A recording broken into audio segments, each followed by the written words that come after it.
accused of murdering 4 University of Idaho students, is now asking for his trial to be moved. In this video, we delve into the intriguing case of Bryan Kohberger and the crime that forever changed his life, as well as those of the victims involved. Brace yourself for an exploration of Kohberger's haunting past, his childhood experiences, and how life took a tragic turn at the time of the crime. But it doesn't stop there. We also uncover crucial background information about the victims, shedding light on their lives before and after this harrowing incident. And finally, we examine the lasting impact of this crime, a tale filled with heartbreak, resilience, and lessons learned. So grab your detective hat as we dig deep into Bryan Kohberger's journey from innocence to infamy. This roller coaster ride is bound to keep you hooked till the very end. Childhood of Bryan Kohberger. As we delve into the life of Bryan Kohberger, it is important to understand the impact that his childhood had on shaping his future. Growing up in a small town, Bryan was surrounded by a close-knit community where everyone knew each other's business. While some might view this as comforting, for Bryan it created an atmosphere of constant scrutiny and judgment. From an early age, Bryan struggled with feelings of inadequacy and never quite fit in with his peers. He often felt like an outsider, observing from the sidelines while others effortlessly navigated social interactions. This sense of isolation fueled a deep-seated anger within him that would later manifest itself in tragic ways. Despite these challenges, there were glimpses of hope during Bryan's childhood. He had a natural curiosity and love for learning, which led him to excel academically. His teachers recognized his potential and encouraged him to pursue higher education. However, despite these positive influences, the weight of past experiences continued to haunt Bryan throughout his formative years. The trauma he endured left lasting scars on both his psyche and behavior patterns.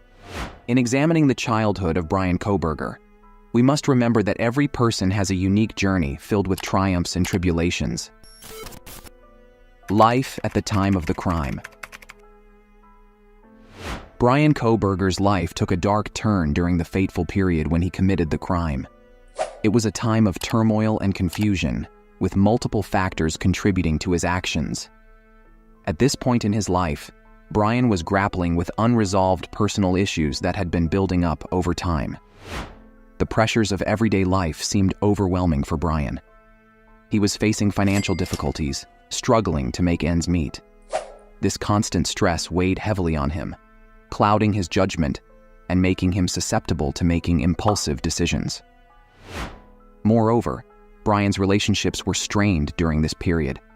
He experienced difficulties within his family and friendships, leaving him feeling isolated and disconnected from those around him.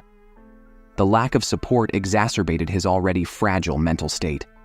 Additionally, Bryan was battling internal demons that he hadn't yet confronted or found healthy ways to address them.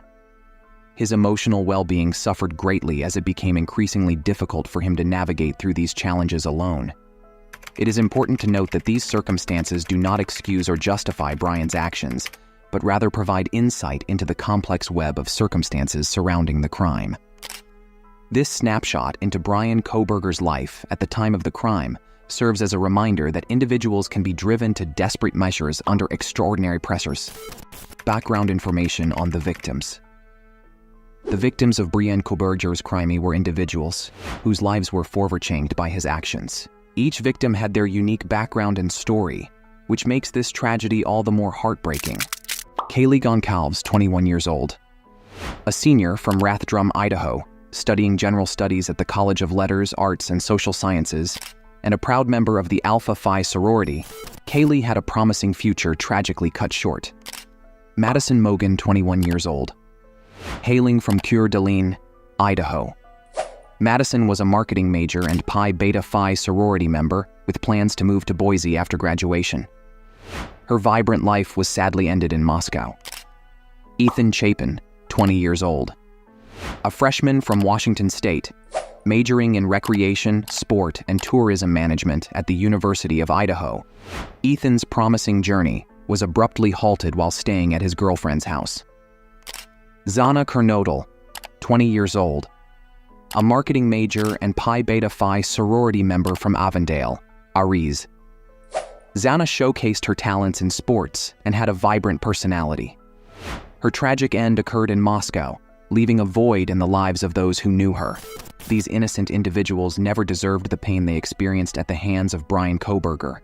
Their backgrounds are testaments to their resilience and strength in the face of adversity. We must remember that behind every crime are real people with real stories. Stories that should not be forgotten or overshadowed by the act itself. We must honor these victims by seeking justice for them, while also acknowledging their journeys leading up to this tragic event. The night of the crime. On 13th of November 2022, 4 University of Idaho students were brutally murdered by stabbing while they were likely asleep between 3 a.m. to 4 a.m. on the second and third floors of an off-campus 3-story rented house in the town of Moscow, Idaho. The 3 female victims lived at the house, while the 4th victim, Ethan Chapin, was Zana Kernodle's boyfriend who stayed at the house on the fateful night. There were 2 other female roommates also who lived at the house, but they slept through the attacks and were not attacked by the killer. At the time of the quadruple homicide, the 2 other roommates, Bethany Funke and Dylan Mortensen, were inside the home, but were left unharmed by the killer. The police report reveals that Ms. Mortensen came face to face with the masked killer. According to Mrs. Mortensen's terrifying account, she had gone to sleep in her bedroom on the 2nd floor of the 3-floor home and was woken by what sounded like Goncalves playing with her dog in one of the 3rd-floor bedrooms. She told investigators she was in her bedroom on the 2nd floor of the home, the same floor where Kernodle and Chapin were killed, and was standing in the doorway as the killer walked right past her. A short time later, Ms. Mortensen said that she heard someone believed to be either Goncalves or Kernodle saying, "There's someone here." Minutes later, Ms. Mortensen said that she looked out of her bedroom for the first time but did not see anything. She then opened her door for a second time when she heard what she thought was Krang coming from Kernodle's room, the documents state. At that point, she said she heard a man's voice saying, "It's okay, I'm going to help you." When she opened her door for a 3rd time minutes later, she said she saw a figure clad in black clothing and a mask that covered the person's mouth and nose walking towards her.